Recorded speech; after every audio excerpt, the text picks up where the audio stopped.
કંદ બીજો ભાગ પહેલો। વ્યાસ ભગવાન શ્રેષ્ઠ ગુરુ છે।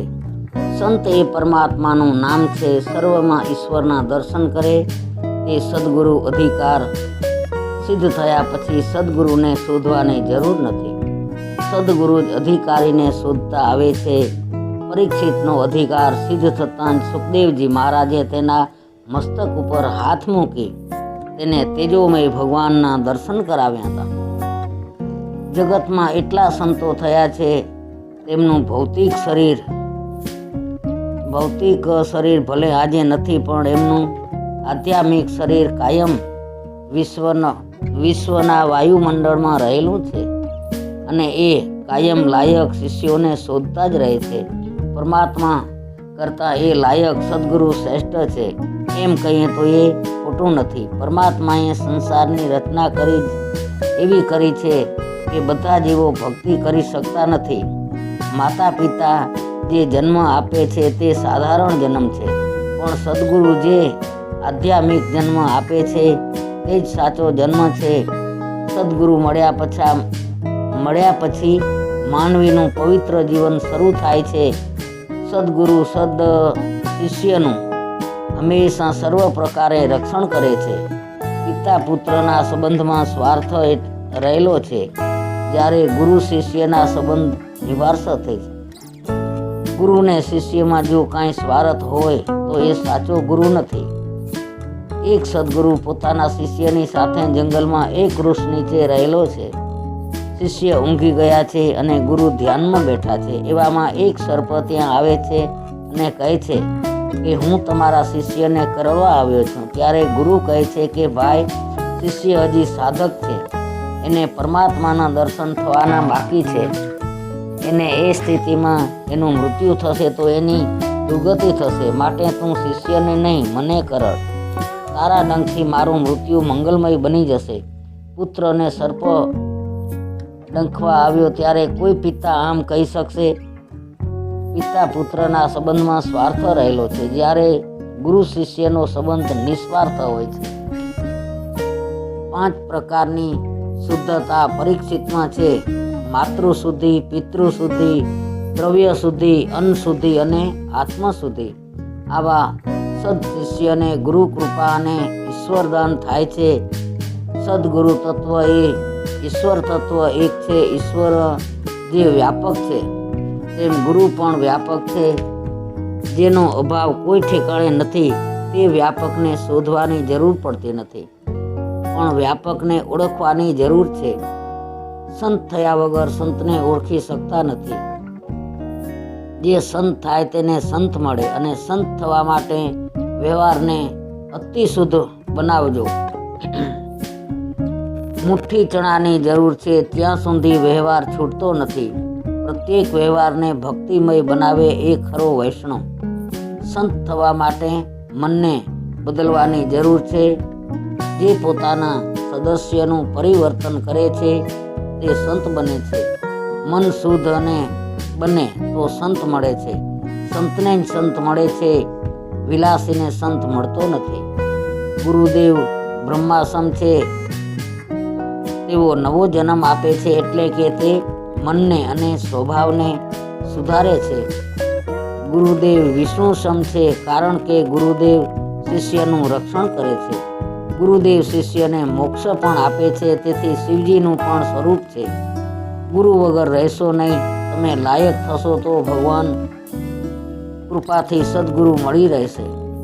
તુકારામજી મહારાજે પોતાનો અનુભવ વર્ણવ્યો છે। કથા વાર્તા સાંભળતા પ્રભુના નામમાં મારી પ્રીતિ થઈ। વિઠ્ઠલનો વિઠ્ઠલ હું સતત જપ કરવા લાગ્યો। ભગવાનને મારા ઉપર દયા આવી। હું ગંગાજીમાં સ્નાન કરીને આવતો હતો। રસ્તામાં ગુરુદેવ મળ્યા અને કહે, વિઠ્ઠલનાથની પ્રેરણાથી હું તને ઉપદેશ આપવા આવ્યો છું। ગુરુદેવે કૃપા કરી અને મંત્ર આપ્યો। રામકૃષ્ણ હરિગુરુ દક્ષિણામાં ગુરુદેવે પાસેર તુપ એટલે ઘી માગ્યું। શું તુકારામના ગુરુને પાસેર ઘી નહીં મળતું હોય? પણ તુકારામની વાણી ગુઢાર્થ ભરેલી છે। તુપ એટલે તારું, તું પણ અને હું પણ તું, મને આપ। આજથી તું ભૂલી જા કે તું પુરુષ છે. તું તારું પુરુષ તત્વ ભૂલી જા. મારા ગુરુદેવે હું પણ અને તું પણ માગી લીધા. મને આજ્ઞા કરી કે તારું અભિમાન મને આપ. આજથી હું પણ રાખીશ નહીં. તું પુરુષ નથી, તું સ્ત્રી નથી, કોઈનો પુત્ર નથી. બધાના દેહના ભાવ તું મને અર્પણ કર. તું શુદ્ધ છે, તું બ્રહ્મ છે, તું ઈશ્વરનો આસ છે. આમ જીવનો ઈશ્વર સાથે સંબંધ ગુરુદેવે સિદ્ધ કરી આપ્યો. જેની પ્રત્યેક ક્રિયા જ્ઞાનમય હોય તે ઉત્તમ ગુરુ. ભક્તોની પ્રત્યેક ક્રિયા જ્ઞાન અને બોધરૂપ હોય છે. સંતોનું બધું અવલૌકિક હોય છે. સુખદેવજી એકલા બ્રહ્મ જ્ઞાની ન હતા, પરંતુ તેમની દ્રષ્ટિ પણ બ્રહ્મ દ્રષ્ટિ હતી. સુખદેવજી પ્રત્યેકની સંભાવથી જુએ છે. જે દ્રષ્ટિ બ્રહ્મય છે તેને પછી જગતનો ભાસ થતો નથી. સુખદેવજી ગુરુને પણ સદગુરુ છે. બ્રહ્મ જ્ઞાનની શુષ્ક વાતો કરનાર સુલભ છે, પણ સુખદેવજી જેવા બ્રહ્મ દ્રષ્ટિ રાખનારા સુલભ નથી. સુખદેવજી જેવા ગુરુ મળે તો 7 દિવસમાં તો શું, પણ 7 મિનિટમાં મુક્તિ અપાવે. પણ શિષ્ય પરીક્ષિત જેવો અધિકારી હોવો જોઈએ. મંત્ર દીક્ષા અધર્મ છે. સર્પ સ્પર્શ દીક્ષા ઉત્તમ છે. બ્રહ્મભાવમાં તલીન થઈ સુખદેવ પરીક્ષિતના માથા ઉપર વરદ હસ્ત પધરાવ્યો. ત્યાં તેમને બ્રહ્મના દર્શન થયા. 3 પ્રકારના શ્રોતા વક્તામાં વ્યાસજીને બીજો નંબર આપ્યો છે, કારણ વ્યાસજી સમાજ સુધારે એ વૃત્તિથી કથા કરતા. સુખદેવજી બીજાને સુધારવાની ભાવનાથી કથા કરતા નથી, ફક્ત પોતાના અંતકરણના સુખ માટે કથા કરે છે. સુખદેવજીએ કથાનો આરંભ કર્યો પણ મંગલાચરણ કરતા નથી, કારણ દેહભાન બિલકુલ ન હતું. 3 અધ્યાય પછી સુખદેવજીએ મંગલાચરણ કર્યું છે. ભાગવતમાં 3 મંગલાચરણ છે. પ્રથમ વ્યાસજીનું, બીજું સુખદેવજીનું, અંતમાં સૂતજીનું. જુવાનીમાં મંગલાચરણની બહુ જ જરૂર છે. એટલે સુખદેવજીનું મંગલાચરણ 12 શ્લોકનું અને બાકીના મંગલાચરણ 1 શ્લોકના છે. સંસારના કોઈ પણ શિષ્યમાં મન જાય એ વૈરાગ્ય. સંસારના વિષયો દેખાય તેમ છતાં જેનું મન તેમાં જુદું નથી, તેનું વૈરાગ્ય સિદ્ધ થયું. વૈરાગ્ય વગર દઢતા આવતી નથી. વૈરાગ્યથી જ્ઞાન દીપે છે. વૈરાગ્ય ભક્તિ શોભે છે. જ્ઞાન ભક્તિ વૈરાગ્ય પરિપૂર્ણ થાય તો મનુષ્ય બ્રહ્મમય થાય છે. સુખદેવજીમાં 16 આની જ્ઞાન, ભક્તિ અને વૈરાગ્ય હતા. જ્ઞાનીનું હૃદય શ્રી કૃષ્ણ પ્રેમમાં ન પીગળે તો જ્ઞાન શા કામનું? પરીક્ષિત રાજા સુખદેવજીને પૂછે છે, જેનું મરણ પાસે આવ્યું હોય તેનું કર્તવ્ય શું? તે શું કરે શું ન કરે? મનુષ્ય માત્રનું કર્તવ્ય શું? સુખદેવજી બોલ્યા, રાજન, તે પ્રશ્ન સુંદર કર્યો છે. શ્રવણ કરો. તું મૃત્યુની બીક ધરીને તેની તૈયારીમાં પડ્યો, તે સારું કર્યું. મૃત્યુની બીક રાખો, એનું સ્મરણ રાખો. વિચાર કરો કે મૃત્યુને ભેટવાની તૈયારી કરી છે કે નહીં.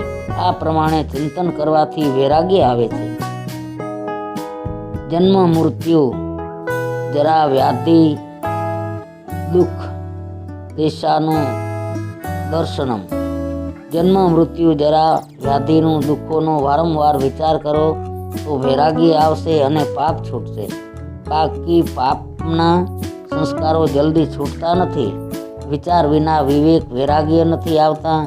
કાળને માથે રાખી હંમેશા ઈશ્વરનું ચિંતન કરવું. કાળને યાદ રાખો તો પાપ વૃત્તિ ઉદ્ભવશે નહીં. ભજન માટે અનુકૂળ સમયની રાહ જુઓ નહીં. કોઈ પણ ક્ષણ ભજન માટે અનુકૂળ છે. બધી અડચણો દૂર થાય પછી હું ભજન કરીશ એમ માનવું તે અજ્ઞાન છે. એક મનુષ્ય સમુદ્રમાં સ્નાન કરવા સમુદ્ર કિનારે ગયો, પણ સ્નાન કરવાને બદલે તે ત્યાં બેસી જ રહ્યો. લોકોએ તેને પૂછ્યું, અલ્યા, સ્નાન કરને કેમ શાંત બેસી રહ્યો છે? તે પુરુષે કહ્યું, જોતા નથી સમુદ્રમાં ઉપરા ઉપરી કેવા તરંગો આવે છે.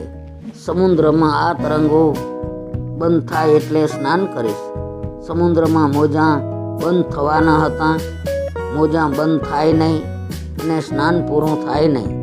તે પ્રમાણે સંસાર સમુદ્ર છે, તેમાં અડચણરૂપી તરંગો તો આવવાના જ. એટલે કોઈ કહે અનુકૂળતા આવશે ત્યારે ઈશ્વરનું ભજન કરીશ, તો એવી સ્વાર્ગી અનુકૂળતા કદી આવતી જ નથી. જેમ પેલો પુરુષ સ્નાન કર્યા વગર રહી ગયો, તેમ તેવો જ મનુષ્ય ઈશ્વર ભજન કર્યા વગર રહી જાય છે. જીવનમાં ભલે અડચણો આવે પણ લક્ષ્ય ભૂલશો નહીં. લોભી પૈસાનું લક્ષ્ય રાખે તે મહાપુરુષો પરમેશ્વરનું લક્ષ્ય રાખે છે. ભગવાને પણ ગીતામાં કહ્યું છે કે અંતકાળે જે મારું સ્મરણ કરતા દેહનો ત્યાગ કરે છે તે મને પામે છે. અંતકાળ એટલે જીવનનો અંતકાળ નહીં, પરંતુ ક્ષણનો અંતકાળ. એટલે દરેક ક્ષણે ઈશ્વરનું ચિંતન, ધ્યાન, સ્મરણ કરવું જોઈએ. જીવન ક્ષણનું જ બનેલું છે, ગમે તે ક્ષણે તેનો અંત છે. તે અંતકાળ માટે પ્રતિક્ષણોને સુધારશો તો જ મરણ સુધરશે. લોકો માને છે કે આખી જિંદગી કામ ધંધો કરીશું, કાળા ધોળા કરીશું અને અંતકાળે ભગવાનનું નામ લઈ લેશું અને તરી જઈશું. આ વિચાર ખોટો છે. એટલે તો સ્પષ્ટતા કરેલી છે કે હંમેશા જે ભાવનું ચિંતન કરશો તેનું જ અંતકાળે સ્મરણ થશે. એટલે તે ભગવાને આજ્ઞા કરી છે કે નિરંતર મારું સ્મરણ કર. એ તો સર્વ વિદિત છે કે જેનું સતત ચિંતન, જેનું જ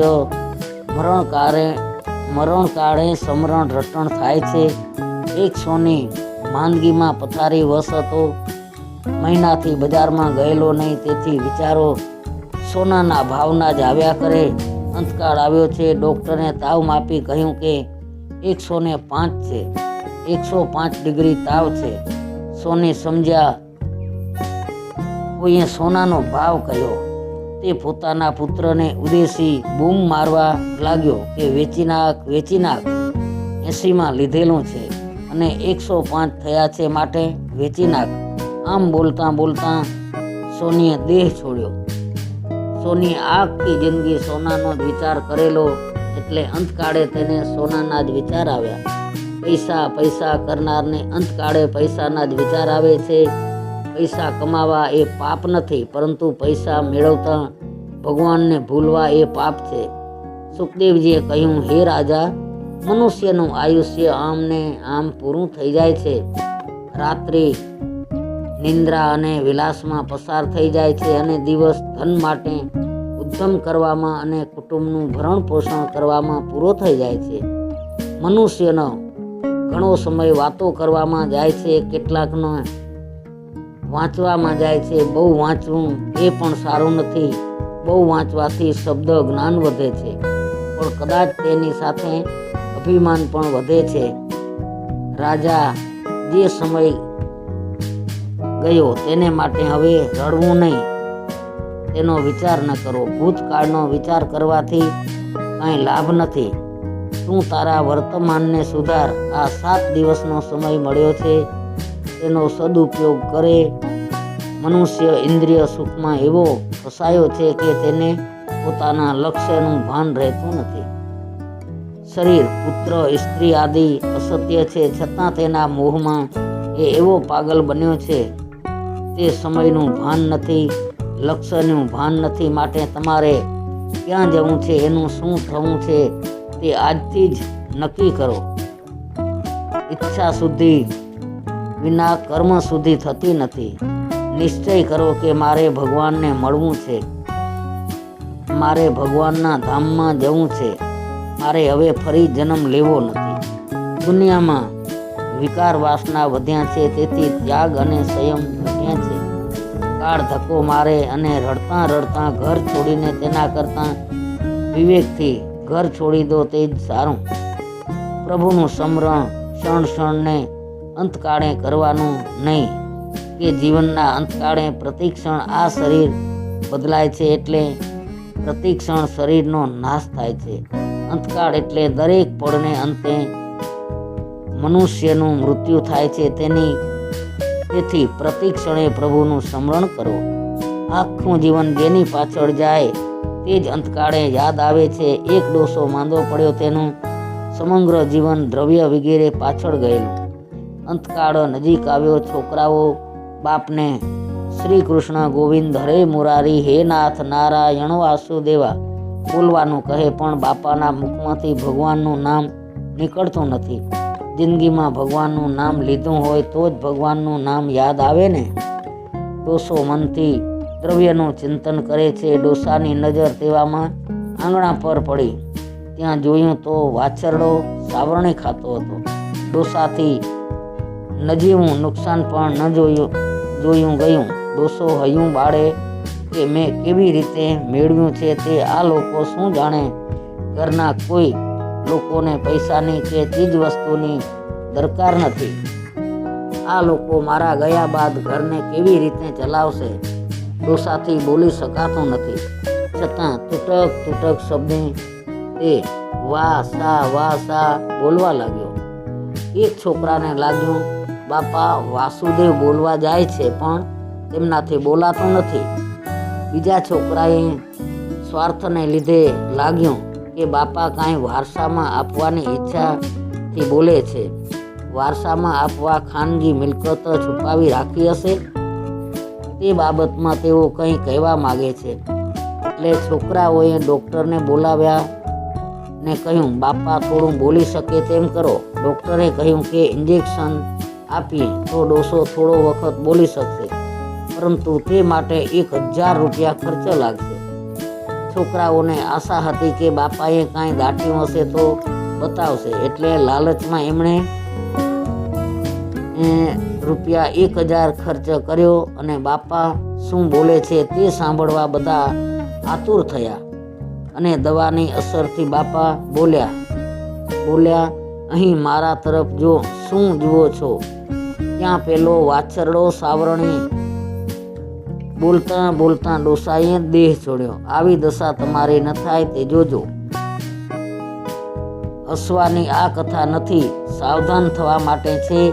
એકલા લક્ષ્મીજી આવે તો રડાવીને જાય છે, પણ ઠાકોરજી સાથે આવે તો સુખી કરે છે. લોકો કહે કે કાળ આવવાનો છે, તેની કેમ ખબર પડે? પરંતુ કાળ આવતા પણ કાળ લખે છે, પણ કાળનો કાગળ કોઈને વાંચતા આવડતો જ નથી. ઉપરનું છાપરું ધોળું થવા લાગે ત્યારે માનજો કે કાળની નોટિસ આવી છે. દાંત પડવા લાગે એટલે માનજો કે કાળની નોટિસ આવી છે. હવે દૂધ ભાત ખાઈને પ્રભુ ભજન કરવાનો સમય આવ્યો છે, પણ લોકો તો ચોકઠું બનાવડાવે છે. ચોકઠું હોય તો પાપડ ખાવાની મજા આવે છે. અરે ક્યાં સુધી ખાશો? ખાવાથી શાંતિ મળતી નથી, ખાવાથી વાસના વધે છે. મૃત્યુની નિશાની અનેક રીતે બતાવી છે. અરુંધતીનો તારો ન દેખાય તો સમજો કે 1 વર્ષમાં મરીશ. સ્વપ્નમાં શરીર કાદવમાં ખૂંપતું દેખાય તો માનવું કે 9 માસમાં મારું મૃત્યુ છે. સ્વપ્નમાં ગધેડા ઉપર કુંભારના હાથી ઉપર બેઠેલો દેખાય તો માનવું કે 6 માસમાં મૃત્યુ છે. કાનમાં આંગળી નાખ્યા પછી અંતરધ્વનિ ન સંભળાય તો માનજો કે 8 દિવસમાં મરીશ. મૃત્યુના લક્ષણો જાણી ગભરાશો નહીં. સાવધાન થવા માટે આ લક્ષણો બતાવ્યા છે. સાવધાન થવા માટે કથા છે. રાજા મરણને સુધારવું હોય તો આ પ્રત્યેક ક્ષણને સુધારજો. રાજા રોજ વિચાર કરવો, મનને વારંવાર સમજાવવું કે ઈશ્વર સિવાય મારું કોઈ નથી. આ શરીર પણ એક દિવસ છોડવું પડશે, તેથી તે પણ મારું નથી. શરીર મારું નથી તો મારું કોણ? કારણ સર્વ સંબંધો શરીરથી ઉત્પન્ન થાય છે. ભાવના કરો મારું કોઈ નથી, હું કોઈનો નથી. આ રીતે મમતા કરો. સંગ્રહથી મમતા વધે છે. માટે અપ્રિગ્રહી રહો. તૃપ્તિ ભોગમાં નહીં, ત્યાગમાં છે. સમાનતા સિદ્ધ કરવા માટે સૌ સાથે મમતા રાખો. વ્યક્તિ વ્યક્તિગત મમતા દૂર કરો. દરેક મનુષ્યએ પ્રતિક્ષણે સર્વાત્મા સર્વશક્તિમાન ભગવાન શ્રી કૃષ્ણની લીલાઓનું શ્રવણ કીર્તન અને સ્મરણ કરવું જોઈએ. ઇન્દ્રિયોને ભોગથી શાંતિ મળતી નથી, પણ પ્રભુ સ્મરણથી, પ્રભુ સેવાથી શાંતિ મળે છે. દેહ એ જ દુઃખનું કારણ છે. દુઃખ ભોગવવા જ દેહ મળ્યો હોત, દેહ ધારણ કરવો એ પાપ છે. સુખદેવજી કહે છે, હે રાજા, માનવ શરીર ભોગવવા માટે મળ્યું નથી.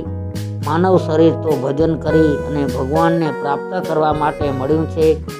માટે ભગવત સ્મરણ લીલામાં લીન રહો. મનુષ્ય જન્મ પ્રભુના સ્મરણમાં લીન કરો. જીવનને એવું બનાવી લો કે મૃત્યુના સમયે ભગવાનની યાદ રહે. જીવ શિવ થવા પ્રયત્ન કરતો નથી. બાકી માનો ન માનો, પણ જીવ તો શિવ થવા માટે જ સર્જાયો છે. જીવ ઈશ્વરને કહે છે કે હું તમારો છું, તો તે સંબંધ અપૂર્ણ રહે છે. અને પરંતુ ઈશ્વર જીવને કહે છે કે તું મારો છે, તો તે સંબંધ પરિપૂર્ણ બને છે. પાપને ટાળો અને પુણ્યકાળ તરત જ કરો. ઈશ્વર આપણને પાપની પ્રવૃત્તિઓમાં જોડતા નથી, પરંતુ જન્મો જન્મના સંચિત સંસ્કારોથી પાપની પ્રેરણા થાય છે. એકાંતમાં ઈશ્વર ભજન કરો. એકાંત જલ્દી મનને એકાગ્ર બનાવે છે. એક ઈશ્વરમાં સર્વનો અંત કરવો એ એકાંત. મનને એકાગ્ર કરવા એકાંતમાં રહેવાની જરૂર છે. ગૃહસ્થ ઘરમાં સંભાવ રાખી શકતો નથી, કારણ કે ગૃહસ્થાશ્રમના વ્યવહારો વિસ્મયતાથી ભરેલા છે. ત્યાં સમાનતા રહી શકતી નથી. ગૃહસ્થના ઘરમાં ભોગના પરમાણુઓ ભરેલા હોવાથી ઘરમાં રહી સતત પરમાત્માનું ધ્યાન કરવું એ કઠણ છે. એટલે ભાગવતમાં સુખદેવજીએ સ્પષ્ટ કહેલું છે કે જેનું મરણ સમીપ આવ્યું તે ઘર છોડી દે તો જ મરણની તૈયારી થશે. ધૈર્યની સાથે ઘર છોડ્યું. પવિત્ર તીર્થના જળમાં સ્નાન કરવું એ પવિત્ર તથા એકાંત સ્થાનમાં આસન લગાવી બેસવું. મનથી પ્રણવનો જપ કરો. એકાંતમાં બેઠા પછી પ્રથમ પ્રાણાયામ કરવો. પ્રાણ સ્થિર થાય તો મન સ્થિર થાય છે. પ્રથમ પૂરક પ્રાણાયામ કરવાનો હોય છે. જમણા નક્ષોરા મારફત બહારથી હવા અંદર ખેંચવી. આ બધી યોગની પ્રક્રિયા છે. ભક્તિ વિનાનો યોગ રોગને ઉત્પન્ન કરે છે અને ભક્તિ વગરનો યોગ સાધક થતો નથી. કેટલીક વાર બાધક થાય છે. ભક્તિ સાથે યોગ કરે તો પ્રભુ સાથે સંયોગ થાય છે. યોગથી યોગી મનને સ્થિર કરી શકે છે, પણ હૃદય વિશાળ થતું નથી. હૃદય વિશાળ થશે જ્ઞાન અને ભક્તિથી. તેથી પૂરક પ્રાણાયામમાં એવી ભાવના કરવાની કે પ્રભુનું તેજોમય સ્વરૂપ મારા હૃદયમાં આવે છે. તે પછી કુંભક કરો. પ્રાણને શરીરમાં રોકી રાખવો તે કુંભક. તે સમયે બ્રહ્મ સંબંધની ભાવના કરવી. મારા પ્રભુ સાથે મારું મિલન થયું છે. મારા પ્રભુએ મને આલિંગન આપ્યું છે. બ્રહ્મ સંબંધ સતત ટકે તે મુક્તિ મળે છે. તે પછી રેચક પ્રાણાયામ કરવાનો હોય છે. ડાબા નસકોરામાંથી જે શ્વાસને બહાર કાઢવાનો છે તે રેચક કહે છે. તે વખતે એવી ભાવના કરવી કે હવે પ્રભુ સાથે હું એક થયો છું. હું ભગવાનનો બન્યો, એટલે મારા મનમાં જેટલા વિકાર હતા તેટલા બધા બહાર નીકળે છે. હું શુદ્ધ બન્યો છું. જ્યાં સુધી અવલૌકિક વ્યવહારમાં કંઈક કરવું છે ત્યાં સુધી મન ઠરવાનું નથી. બહારના સંસાર ભજનમાં વિક્ષેપ કરતા નથી. મનને સંસાર ભજનમાં વિક્ષેપ કરે છે. બ્રાહ્મણો સંધ્યામાં અધર્મ પણ કરે છે. મારા પાપ બધા બહાર નીકળે છે. મનના બે પ્રકારના મળ કહ્યા છે. એક સ્થૂલ મળ જે સાધારણ સાધના, તપ, વ્રત, ઉપવાસથી દૂર થાય છે. બીજું સૂક્ષ્મ મળ જે તીવ્ર ભક્તિ વગર નીકળતો નથી. તેથી સુખદેવજીએ આરંભમાં વિરાટ પુરુષનું ધ્યાન કરવાનું કહ્યું છે. વિરાટ પુરુષની ધારણા વગર મળ શુદ્ધ થશે નહીં. સુખદેવજી કહે છે કે અમારી નિષ્ઠા નિર્ગુણમાં છે, તથાપી શ્રી કૃષ્ણ ભગવાનની મધુર લીલાઓ બળપૂર્વક મારા હૃદયને પોતાની તરફ ખેંચી લે છે. એ જ કારણથી મેં ભાગવત પુરાણનું અધ્યયન કર્યું અને તે હું તને સંભળાવીશ. સર્વ શાસ્ત્રો વાંચો, વિચારો, પણ યાદ રાખો, એકલો નારાયણ હરિ જ સાચો છે. મેં સર્વ શાસ્ત્રોને ઉથલાવી જોયા, વારંવાર વિચાર કરી જોયો, પણ તેમાંથી આ એક જ સાર નીકળ્યો કે સર્વનું ધ્યેય એક નારાયણ હરિ જ છે.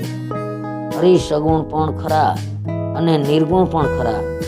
નિર્ગુણમાં નિષ્ઠા ન થાય ત્યાં સુધી મનમાંથી રાગ દ્વેષ જશે નહીં. સગુણમાં નિષ્ઠા રાખે, તેને નિર્ગુણને ન માને તો તેની ભક્તિ અધૂરી છે. જગત ભ્રમરૂપ છે એમ નહીં માનો ત્યાં સુધી રાગ દ્વેષ જશે નહીં. કેટલાક જગતને બ્રહ્મમય માને છે, કેટલાક પ્રત્યેક પદાર્થમાં બ્રહ્મ સ્વરૂપનો અનુભવ કરે છે. રાગ દ્વેષનો નાશ કરવા વિરાટ પુરુષનું ધ્યાન કરવું. આખું જગત વિરાટ પુરુષનું સ્વરૂપ છે તેવી ભાવના દ્રઢ થાય તો જગતની કોઈ વસ્તુ પ્રત્યે હીનભાવ કે કુભાવ થશે નહીં. હરિ જગત છે એમ માનો. બ્રહ્મ દ્રષ્ટિથી જગત સત્ય છે. બ્રાહ્મણ ભગવાનના મુખમાંથી નીકળ્યા છે એટલે બ્રાહ્મણનું અપમાન મારા પ્રભુના મુખનું અપમાન છે. ક્ષત્રિય ભગવાનના હાથ છે, તેથી ક્ષત્રિયનું અપમાન એ ભગવાનના હાથનું અપમાન છે. વૈશ્ય સાથળમાંથી નીકળ્યા છે એટલે વૈશ્યનું અપમાન મારા પ્રભુના સાથળનું અપમાન છે. પરમાત્માના ચરણમાંથી શૂદ્ર નીકળ્યો છે માટે તેનું અપમાન ન કરો. જગતમાં જળ ચેતન પરત્વે ભેદભાવ રાખશો ત્યાં સુધી ધ્યાનમાં એકાગ્રતા આવશે નહીં. જગતના પ્રત્યેક પદાર્થને બ્રહ્મ રૂપે નિહાળી અને મનને વિશુદ્ધ બનાવો. સુખદેવજીએ તે પછી વૈરાગ્યનો ઉપદેશ કર્યો. વૈરાગ્ય વગર ધ્યાન થતું નથી, ધ્યાનમાં એકાગ્રતા આવતી નથી. સંસારનું સ્મરણ એ જ દુઃખ છે, સંસારનું વિસ્મરણ એ જ સુખ છે. જ્ઞાન માર્ગમાં ત્રિવ વૈરાગ્ય જોઈએ, ભક્તિ માર્ગમાં ત્રિવ પ્રેમ જોઈએ. ભક્તિ કરવી હોય તો વૈરાગ્ય નહીં કેળવો તો ચાલશે, પણ સર્વ સાથે પ્રેમ કરવો પડશે. વૈરાગ્ય કરતાં આ અઘરું છે. જગતના પ્રત્યેક પદાર્થ સાથે પ્રેમ કરવો એ ભક્તિ માર્ગ. જ્ઞાન માર્ગમાં ત્યાગ પ્રધાન છે, ભક્તિ માર્ગમાં સમર્પણ પ્રધાન છે. સાધારણ મનુષ્ય માટે જ્ઞાન માર્ગ સુલભ નથી. મનુષ્ય સર્વનો ત્યાગ કરી શકતો નથી. શરીરથી આત્મા ભિન્ન છે તેમ બધા સમજે છે, પણ તે અનુભવવું સહેલું નથી. ભક્તિ માને છે કે ગાયમાં રહેલા શ્રી કૃષ્ણની સેવા ઘાસમાં રહેલા શ્રી કૃષ્ણથી કરીશ. ભક્તિ માર્ગમાં સદભાવ રાખવાનો છે. સર્વ પ્રત્યે સદભાવ રાખવો કઠણ છે. શ્રી કૃષ્ણ ભગવાન પોતાને લાત મારનારને પણ સદભાવથી જુએ છે. મનનો મેલ ધોવા વિરાટ પુરુષનું ધ્યાન કરવાનું છે.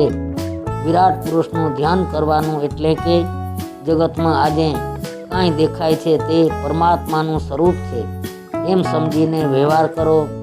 આખું જગત એ વિરાટ પુરુષનું સ્વરૂપ છે. વિરાટ પુરુષનું ધ્યાન કરવા ત્રિવ વૈરાગ્યની જરૂર છે. આખું જગત ભ્રમરૂપ છે તેમ માની જ્ઞાની પુરુષો લલાટમાં બ્રહ્મના દર્શન કરે છે. વૈષ્ણવો હૃદયમાં ચતુર્ભુજ દ્વારિકાનાથના દર્શન કરે છે. પ્રભુના એક અંગનું ચિંતન એનું નામ ધ્યાન. પ્રભુના સ્વર્ગનું ચિંતન એ ધારણા. દાસ્ય ભક્તિથી હૃદય જલ્દી દીન બનશે. પ્રથમ ભગવત ચરણાવિંદનું ખૂબ ધ્યાન કરવું, ત્યાર પછી મુખારવિંદનું ધ્યાન કરવાનું છે. તે પછી સ્વર્ગનું ધ્યાન. સાધક સાવધાન થઈ ધ્યાન કરે તો સમજો કે માયામાં જે શક્તિ છે તે ખોટી છે. ઈશ્વરનું ચિંતન ન થાય તો વાંધો નહીં, પણ સંસારનું ચિંતન કરશો નહીં. ઈશ્વરનું ધ્યાન ન થાય તો વાંધો નહીં, પણ સંસારનું ધ્યાન છોડવાની ટેવ પાડજો. ધ્યાન વગર ઈશ્વરના સાક્ષાત્કાર થતો નથી. જેવું પૈસાનું ધ્યાન કરો છો તેવું જ પરમાત્માનું ધ્યાન કરવાનું છે.